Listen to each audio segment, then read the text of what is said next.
Florida State is bringing in a 5-star quarterback for an official visit.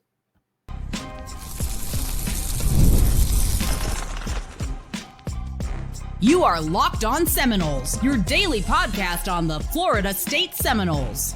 Part of the Locked On Podcast Network, your team every day.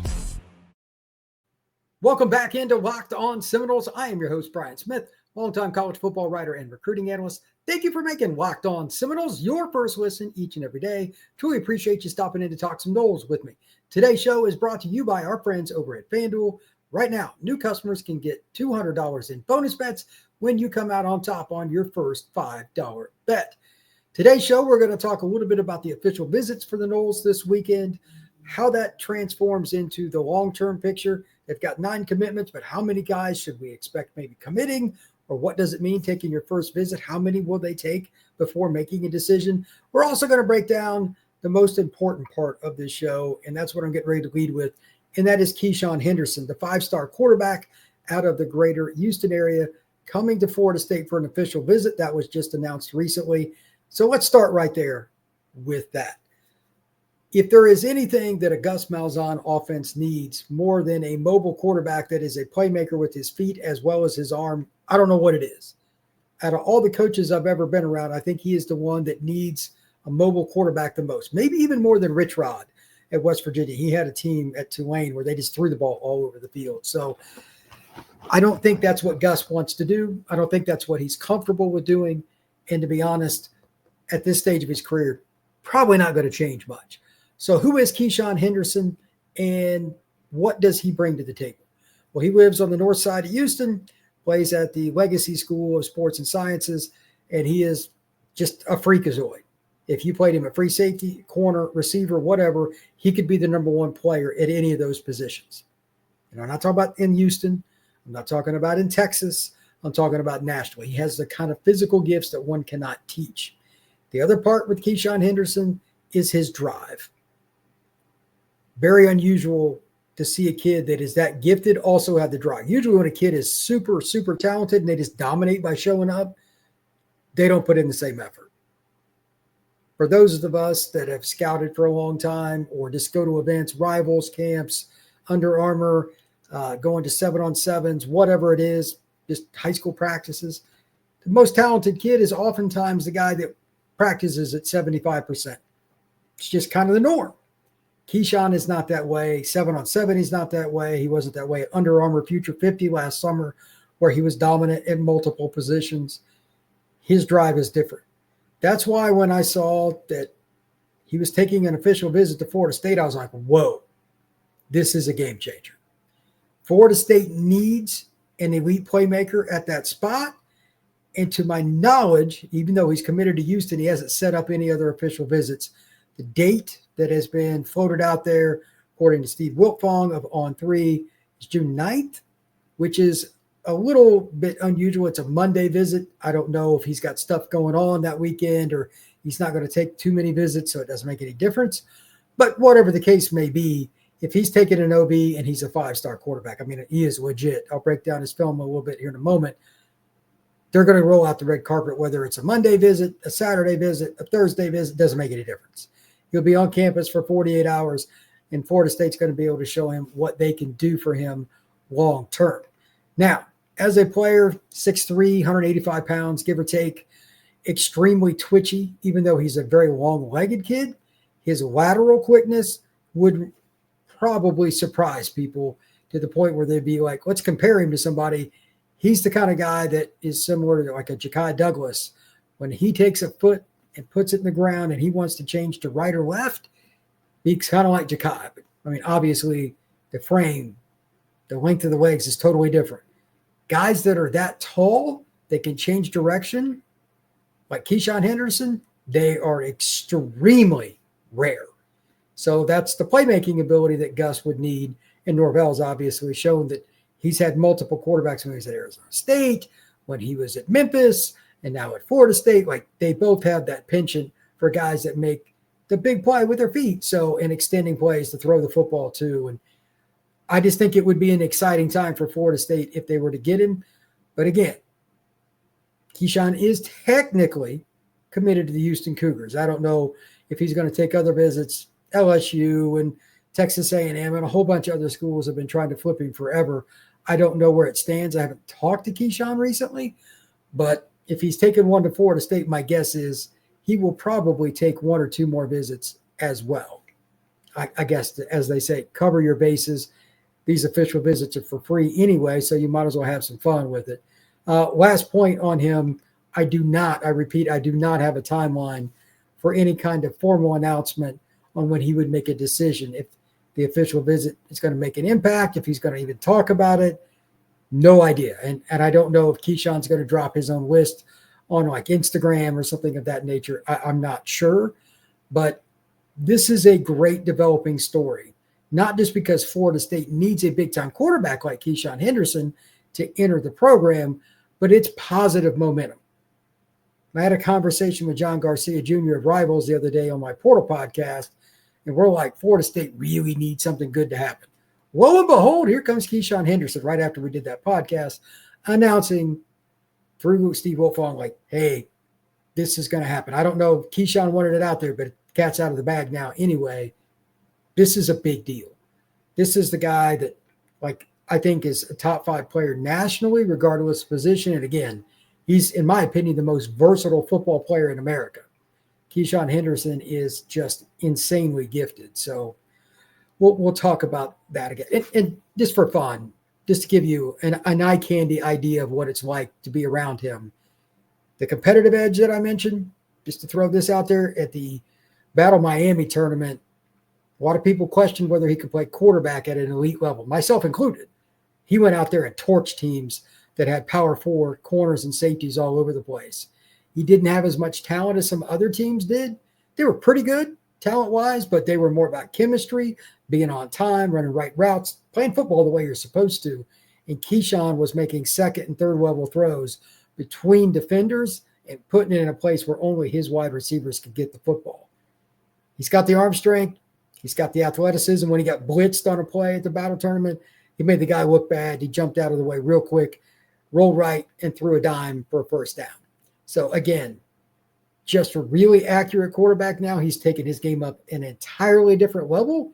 If Florida State would get him, I think he's the kind of guy that could come in by the end of his freshman year and be the starter. He's that rare player that has the ability to do that. He would certainly have mistakes and things that would happen. Don't get me wrong.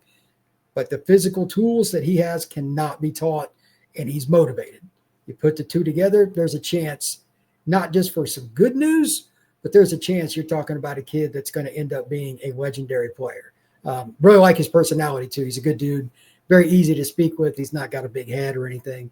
Those kind of guys, in my experience, regardless of the sport, tend to do a little better when they go to programs like Florida State. So that will certainly help as well, and especially for the media members. It's always good to have a quarterback that's very talkative and just down to earth, and Keisean Henderson fits that to a T. When we come back, I'm going to talk a little bit about Florida State's official visitors list, and then we're going to kind of break down just what are the recruiting trends? What is up next with recruiting from not just Florida State, but the ACC, with all the crazy stuff that's going on? That is next here on Locked On Seminoles. The NBA playoffs are in full swing, and every night delivers highlight-worthy performances, major momentum shifts, and can't-miss moments. Whether it's a game-winning shot, a breakout player, or there's something that's never been done before in this game or that game, but the triple-double, a great shot that you've never seen before, the NBA delivers for you. FanDuel makes it easy to stay in the game, too, before tip-off and with live betting. Player props, performance trends, same-game parlays. There are different ways for fans to play FanDuel more than ever. Play smart and win big. Take, for instance, the NBA playoffs right now. These games have been really good. The Knicks series with the Pacers is great. As I do this, the Knicks were up in the game, but that series has been so topsy-turvy with the runs and the incredible scoring.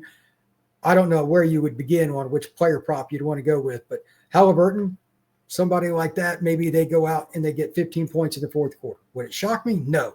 Maybe you want to do a same-game parlay with an over-under point total for him. There's a lot of different ways you can get it done with FanDuel. And if you're new to FanDuel, it's the perfect time to sign up. If you win your first $5 bet, you get $200. So make every moment more with FanDuel, official sports betting partner of the NBA.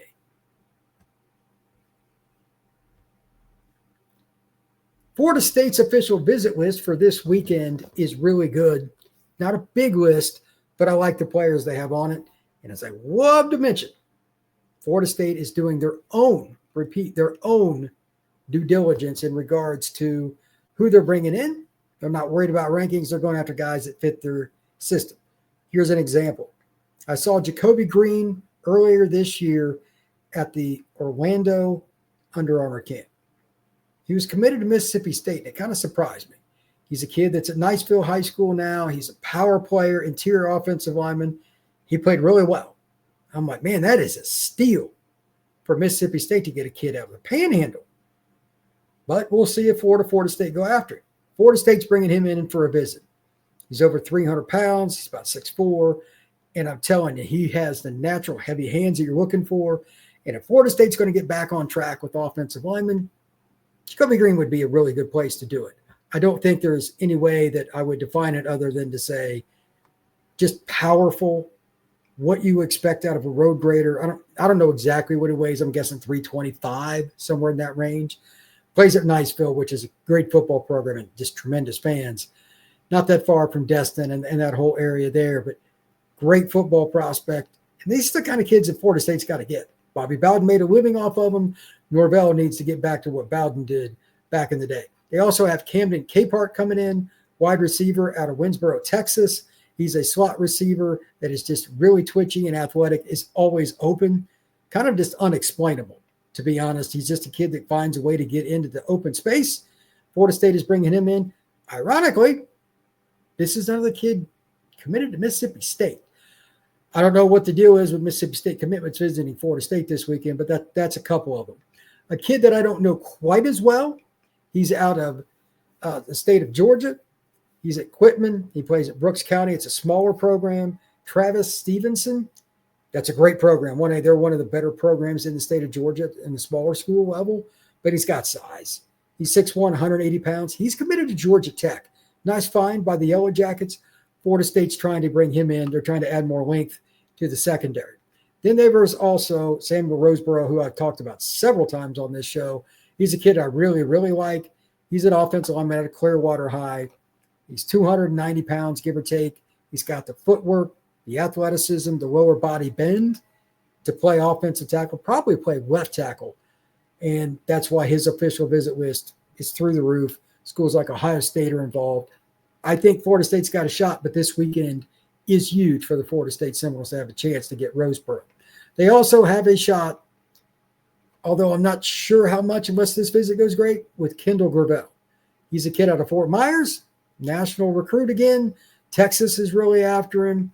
Florida's really after him. Several SEC programs. Fort Myers High School, 6'4", 300 to 310 pounds, just depending on where you want to look, which service. Can't find guys like this everywhere, man. And if Texas is recruiting a kid from South Florida, that kind of puts it in perspective. So we'll see. Finally, Johnny Jones out of Tampa Berkeley Prep. Big offensive tackle, 6'6", 6'7", just over 300 pounds. He's a kid that's probably going to need a little time to develop, but the length you cannot teach, and he has the size that you're looking for as well. Those are important factors. You got to have guys that are going to project long term. They don't always have to come in ready-made, and Johnny's size just screams offensive tackle. So we'll see where he goes. It's the first of several big-time visits for him as well. I think he's a prospect that has a chance to blossom at the college level. Now, from a national perspective, what are some of the recruiting trends and how do they impact Florida State? Talk about that a little bit mixed in with what's going to happen after this weekend. Number one, as I noted, it's not a huge official visitors list for the Noles. That's cool. Florida State has enough kids coming in. They could focus on the guys they want, especially since they got linemen coming in they really, really want to get on campus and keep. I mean, like getting Kendall Gravel would be huge, just as one example. If they don't get commitments after this weekend, that would be the norm. This past week that we're kind of finishing up with, it has been extremely, record-breaking quiet as far as the upper echelon programs getting commitments. I've never seen anything like it. I've never seen anything close to like this going into the official visit season in the last 5 years. It's just a trend nationally. SEC schools, Big Ten schools, Clemson, Texas, Notre Dame, it doesn't matter. Everybody's just setting up the visits. Nobody's committing. So if the Noles or anybody else for that matter do not get commitments after this weekend, that does not mean things didn't go well. That's just the par. A lot of these kids are wanting to make their own splash, doing their visits, making their public announcements late June into early July. This is going to be the most backloaded year for commitments that I've ever seen, and it is not remotely close.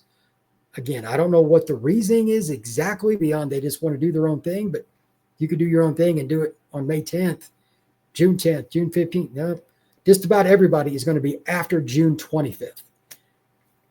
I don't know what the reason is, but I've never seen anything quite like this. Everybody I've talked to is a little surprised by it because we thought right now was going to be booming. Been the polar opposite. The other trend has been with linemen in general. Florida State's part of that. There has been a major pull to try to get linemen from the high school ranks taking more chances on just big body types. Johnny Jones is a great example because the portal just does not supply many linemen. For whatever reason, especially the O linemen, they just don't get in the portal often. So you're going to see Florida State and several other schools really make hard plays. And if you hear stories about NIL being higher for the offensive tackles in particular, do not be surprised. That's just kind of par for the course, and I don't think that's going to change anytime soon. The teams that were successful in the playoff, they primarily recruited high school kids, and except for like Arizona State, who hit the inside straight with some offensive linemen, they'd recruited from the portal and a few guys that kind of late bloomers from the high school ranks that developed and meshed together. Just about everybody had their guys on campus for a long time. Florida State's got to get back to that too, so it fits the par for that. Thank you once again for making Locked On Seminoles your first listen each and every day. I truly appreciate you stopping in to get your Noles information. Please hit that like button, that notification bell, and subscribe to the Locked On Seminoles podcast. I'd appreciate it if you left a comment below. It truly helps out, and we will see you again soon here on Locked On Seminoles.